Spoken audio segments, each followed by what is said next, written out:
Hey guys, this is Umar from Happy Teller and welcome to the second little episode of World War One. दोस्तों आज के इस episode में हम आपको वर्ल्ड वॉर वन में लड़ाई, वर्ल्ड वॉर वन में नए हथियारों का इस्तेमाल और मशरकी महाज पर जंग के बारे में बताएंगे। इसलिए दोस्तों हमारे चैनल को सब्सक्राइब कीजिए और हमें सपोर्ट कीजिए और उम्मीद करता हूँ कि मुझसे बेहतर आपको वर्ल्ड वॉर वन के बारे में कोई नहीं बताएगा। So let's get to the point.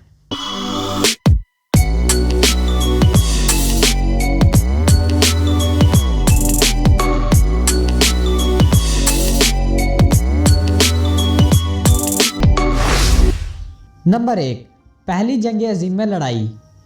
Germany के फौजी मंसूबा साज उस वक्त तैयार हो गए जब जंग के ऐलानात पूरे यूरोप में उड़ने लगे। उन्होंने मशरिक में रूसियों को रोकने का इरादा किया। एक ऐसी हिकमत अमली के ज़रिए फ्रांस को फौरी तौर पर दस्तक दे दी, जिसके बाद ऑस्ट्रिया ने हंगरी के साथ मिलकर रूसियों के खिलाफ अपनी तमाम ताकत को फेंक दिया। 1905 में जनरल काउंट एल्फ्रेड वॉन शेल्फन के ज़रिए तैयार करदा शेल्फन प्लान में फ्रांस की सरहद के साथ शमाल में गढ़ों को नज़रअंदाज करने के लिए कम ममालिक पर हमला करने का मुतालबा किया गया और इसने बहुत जल्द फतह भी हासिल की। जर्मन पेशेकदमी शुमाली फ्रांस में जारी रहेगी, जो पेरिस से मगरिब तक चक्कर लगाएगी और फ्रांसीसी दारुल हुकूमत पर कब्जा करेगी। इस मंसूबे ने तकरीबन काम किया, लेकिन जर्मनी के commander in chief Helmuth von Moltke ने पेरिस के मशरिक में अपनी फ़ौज को कमज़ोर फ्रांसीसी आर्मी चीफ को शिकस्त देने के लिए भेजने का फ़ैसला किया। ऐसा करने पर उसने अपने दाएं और बाएं तरफ फ्रांसीसी और बरतानवी मुहिमजुई कुव्वतों के ज़रिए इंतकामी कार्रवाई का इंकशाफ किया, जिसके नतीजे में पहली बहरी जंग 6 से 10 सितंबर 1914 को हुई। सैकड़ों हज़ारों अफराद की हलाकत के बावजूद ये जंग रुक गई। उन्होंने दोनों तरफ खुंदकें खोदना शुरू कर दी। मॉडर्न की पहली जंग एक खिड़की थी कि बाकी जंग किस तरह लड़ी जाएगी।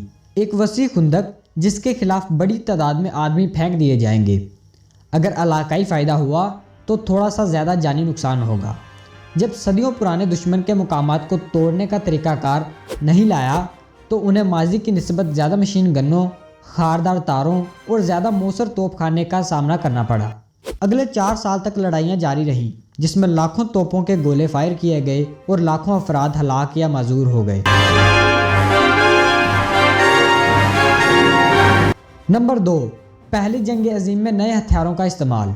जानलेवा तकनीकी तरक्की जो पहली बार किसी अजीम जंग के दौरान इस्तेमाल हुई थी, उसमें मशीन गन्नें, जहरीली गैस, शोले, टैंक और हवाई जहाज़ शामिल थे। तोपखाने में 19वीं सदी के हम मंसूबों के मुकाबले में साइज़, हद और कत्ल में बहुत ज़्यादा इजाफा हुआ। बहरी जंग में आबदोज़ों को लहरों के नीचे नज़रअंदाज किया जा सकता था, जिसमें टॉर्पेडो लड़ाका और मचटल्ला जहाज़ भेजते थे। नंबर 3, मशरकी महाज पर जंग। मशरकी महाज पर रूस और जर्मनी के दरमियान एक बहुत वसी मैदान जंग था, जिसके दरमियान में पोलैंड का 230 मील लंबा और 240 मील चौड़ा उभारों वाला इलाका था। वारसा का किला बंद शहर दरिया विस्टोला के किनारे वाक़ था, जो इस उभार वाले इलाके से गुजरता था। रूस को वारसा के रास्ते जर्मनी पर हमला करने में शुमाल की जानिब मशरकी प्रोएशिया और जनूब की गलेशिया से खतरा था। इसलिए रूसी फ़ौज के लिए पहले मशरकी प्रोएशिया या गलेशिया पर कब्ज़ा करना बहुत अहम था, क्योंकि शुमाल से मशरकी प्रोएशिया और जनूब से ऑस्ट्रिया हंगरी के गलेशिया की जानिब से मुतवातर हमले रूसी फ़ौज को दरिया की तकसीम के मुताबिक 2 हिस्सों में तकसीम करके बुरी तरह हलाक कर सकते थे। इस सूरत हाल से बचने के लिए रूस ने हर 2 तरफ मजबूत किलाबंदियाँ कर रखी थीं और इन इलाकों में अपनी फ़ौज को वारसा के जनूब में नहीं रखा था। इस इलाके में ना ही रेलवे लाइन थी और ना ही सड़कों का कोई मुनासिब निज़ाम था। इसकी वजह यह थी कि जर्मन फ़ौज के हमले की सूरत में इन्हें नकलो हमल में शदीद दुश्वारी होती। दूसरी तरफ जर्मनी और ऑस्ट्रिया हंगरी ने अपने इलाके बचाने के लिए किलाबंदियाँ कर रखी थी।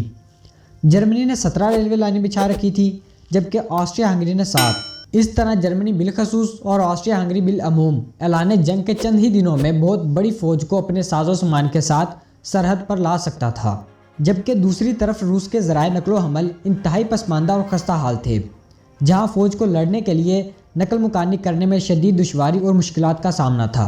1890 में जर्मनी के field marshal count Helmuth von Moltke के मंसूबे के मुताबिक जर्मनी फ्रांस पर हमला करने से पहले मशरकी महाज पर रूस को निस्तो नबूद करेगा, जबकि काउंट अल्फ्रेड वॉन शेल्फन ने इसके बिल्कुल बरक्स पहले फ्रांस के खिलाफ जंग में पूरी कुव्वत सर्फ करने और बाद अज़ां रूस से मुकाबला करने का मंसूबा बनाया।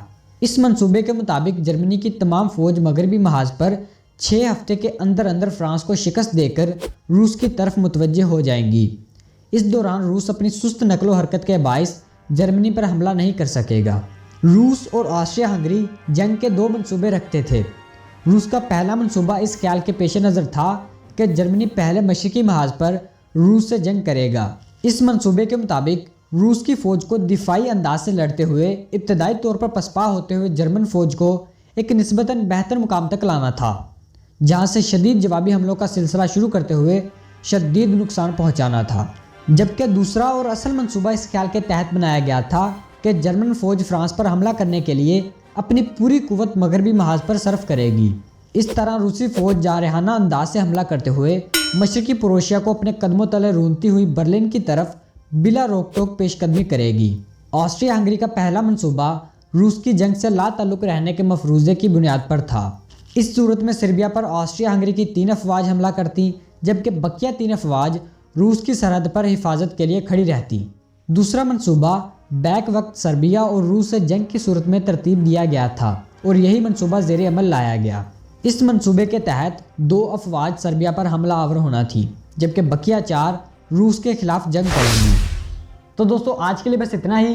ورلڈ وار 1 کا تیسرا ایپیسوڈ دیکھنے کے لیے ہمارے چینل کو سبسکرائب کیجئے اور ہمیں سپورٹ کیجئے۔ اور آج کی ویڈیو کیسی لگی نیچے کمنٹ کر کے لازمی بتائیں اور لائک کے بٹن کو دبا کر نیلا پیلا ضرور کر دیجئے۔ ملتے ہیں اگلے ایپیسوڈ میں، تب تک کے لیے گڈ بائے۔